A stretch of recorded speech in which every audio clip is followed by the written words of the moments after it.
Namaste children, how are you all? I hope you are fine.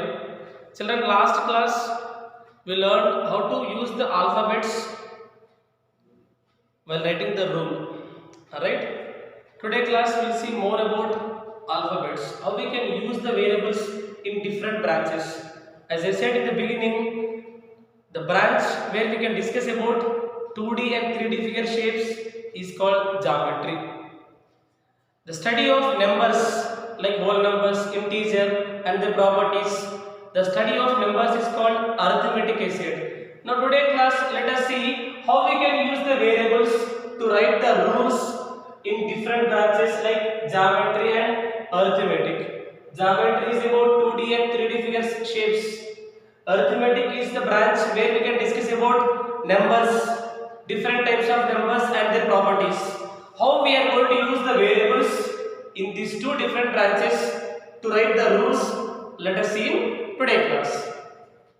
Actually, what is variable? Variable doesn't have any fixed value. Variable, the name itself varies, changes. It has different values. There is no fixed value. How can we represent these variables? With the help of alphabets. By using the alphabets, we can denote the variables. Right. Let us see how we can use the variables to write the rules in geometry branch. Let us see here. Let me take one example. Already we discussed in previous class what is mean by square and what are the properties of square. As we all know, square nothing but it is the four-sided closed figure. Four-sided closed figure where I can see all the four sides are equal length. Suppose if the length of one side is a centimeters, BC is also how much? A. DC is also A. DA is also A. Square, four-sided, simple closed figure where all the four sides are equal and each angle is right angle. Now here, if I want to know the perimeter of this square, perimeter of a square, if I want to know perimeter of a square, what is mean by perimeter beta? Total length of the boundary. Total length of the boundary. A to B plus BC plus CD plus DE. What is the length from A to B? Small a plus B to C, small a plus C to D, small a plus D to A, small a plus A, 2A plus A, 3A plus A, 4A. Where A is equal to length of the side. A is equal to what? Length of the side. We can write A is equal to length of side. Length of side. So like this, we can generalize the formula in geometry. Now what is the formula here? Perimeter of square. Perimeter of square is equal to how much?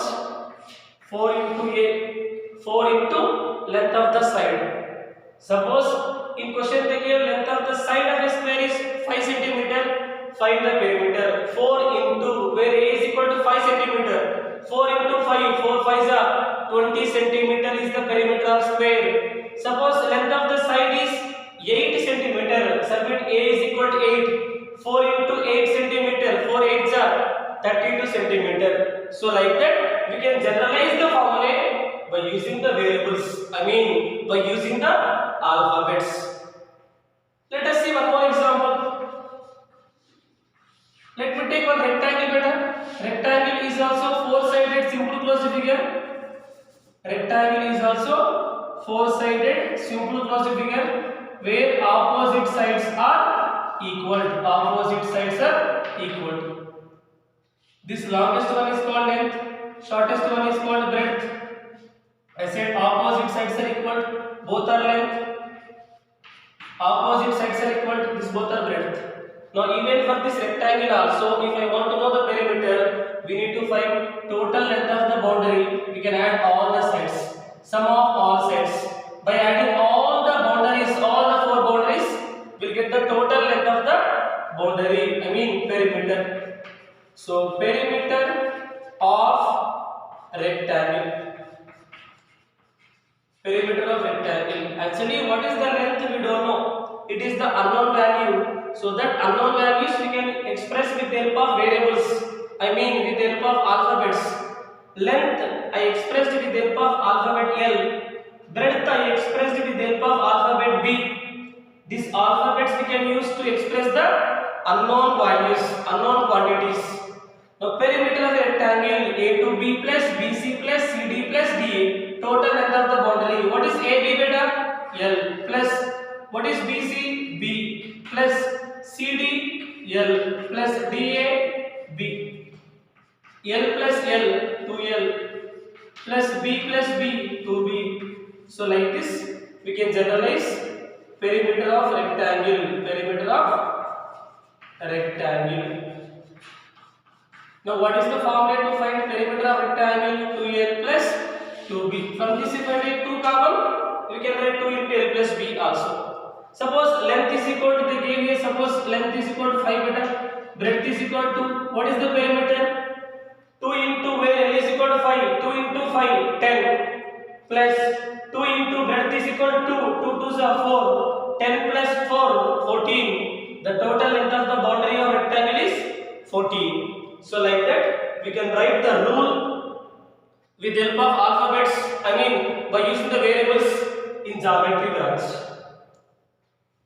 Now let us see how we can use the variables to write the rules in arithmetic, in numbers. Children, in the first chapter we discussed about whole numbers and its properties. Let me recall some of the properties. In that, one property is commutative property. Commutative property we discussed under 4 operations. So let me go with addition. Commutative property under addition. Here the word commutative means changing. What is it? Changing. So commutative property under addition is nothing but we'll take any two numbers. Let me take two numbers, two whole numbers 3 and 4. So by adding 3 plus 4 we'll get 7. If I change the order of these two terms, 4 plus 3 is also 7. So by changing the order of any two numbers, there is no change in the sum. Let me take 3 plus 4 is equal, we'll change the order, 4 plus 3. Is there any change in the result? No. 3 plus 4 gives us 7, 4 plus 3 is also 7. So commutative means changing the order. So by changing the order of two terms, there is no change in the sum. We'll get the same result. Let me take one more example. 7 plus 9. Let me interchange these two. 9 plus 7. 7 plus 9, 16. 9 plus 7 is also 16. So by interchanging the two terms, we can see there is no change in the sum of those two numbers. Now this we can generalize by taking two alphabets. Let A comma B are two numbers. A comma B are two numbers. So how can I write the commutative property with the help of this? By adding A plus B and also by interchanging AB, B plus A, adding AB, and after interchanging the AB, BA also by adding, there is no change in the result. We can see both are equal. So like that we can generalize the commutative property under addition by taking the variables, alphabets. Now A comma B can take any two numbers. We can find that there is no change in the result by changing the order also. Here I took AB, here I change the order next to BA. Though there is no change in the sum. You can take suppose A is equal to 5, B is equal to 3. 5 plus 3, 8. 3 plus 5 is also 8. So like that we can generalize the properties of arithmetic by using the variables. Let us see one more commutative property under addition over now. Now let us see commutative property under multiplication. Commutative property under multiplication, we'll see. Under multiplication. So here we can take any two numbers. Let us multiply 3 into 5 and multiply by changing their order. There is no change in the result. 3 5s are 15, 5 3s are 15. Commutative property tells that under multiplication tells that by multiplying any two numbers or by changing their order and multiply also will get the same result. The product of any two numbers are equal. The product of changing their order both will be equal. Both are equal. Now let me take any two numbers. Let a comma b are two numbers, and we'll generalize this property with the help of those two numbers. If you multiply a into b, or you can multiply by changing their order, in both the case you can see the same result. So like this we can write the rules in different branches like geometry and arithmetic by using the variables. Let us see some more applications based on this use of variables to write the rules.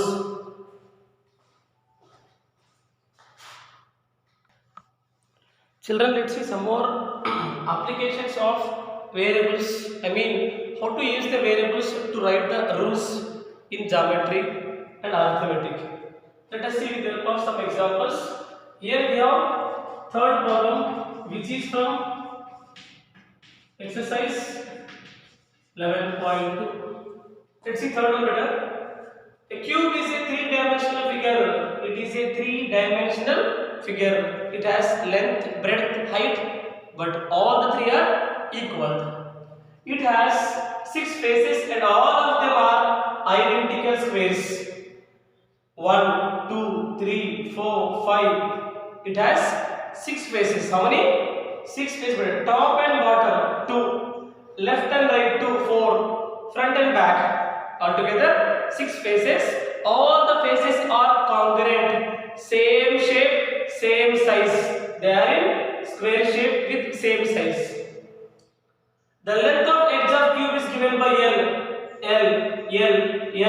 The length of each edge is L. Find the formula for the total length of edge of cube. Total length of edge of cube we have to find. So how can we write the formula here? You can see better solution. Alright. So first we'll write the given data better. The given length of each edge. Length of one edge of cube. Length of one edge of cube is equal. How much better it is? Here it seems. It is here. Now we need to find first how many edges are there for this cube. Let us count 1, 2, 3, 4. Bottom 4. 1, 2, 3, 4. Top 4. So bottom 4, top 4, 8, 9, 10, 11, 12. So how many edges it has? 12 edges. They are asked to write the formula to find the total length of edges. Total length of 12 edges. So we write here now number of edges is equal to. Number of edges is equal to how many? We have 12 edges. Now total length of edge of a cube is equal to. We can write here total length of edge of cube. Total length of edge of cube is equal to. We can write here number of edges. Number of edges into length of one edge. Length of one edge. See how many edges there? We have 12 edges into what is the length of one edge? L. 12 into L, which is equal to how much? 12 L. So that is the formula we can use to know the total length. To know the total length of edge of a cube. Edge of a cube.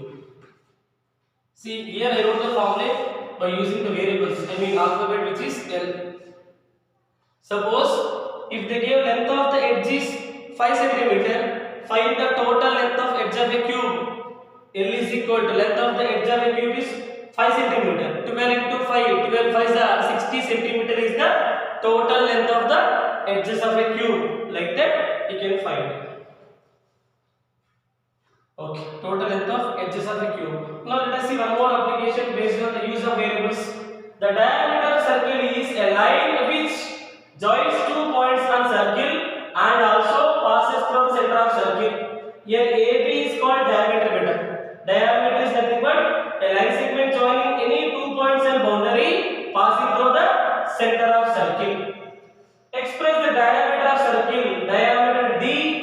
in terms of radius. So before going to this, first you people should know what is radius. Radius is nothing but the line segment joining from center to boundary. Here CP is radius. It is the line segment joined from center to a point on the boundary.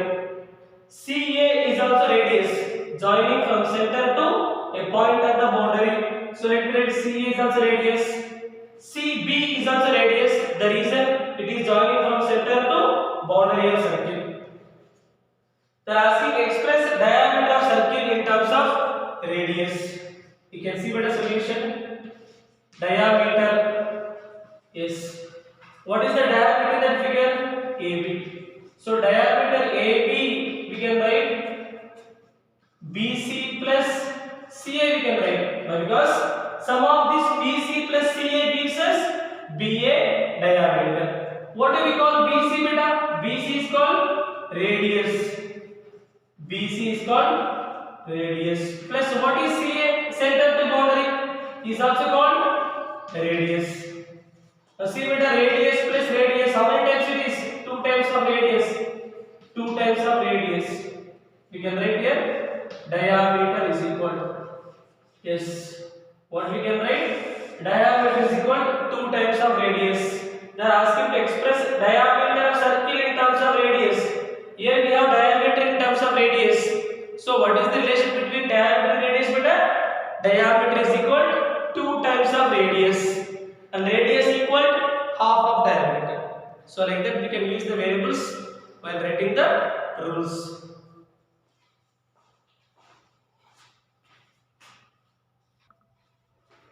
Yes, children, today class we learned how to use the variables while writing the rules in geometry and arithmetic.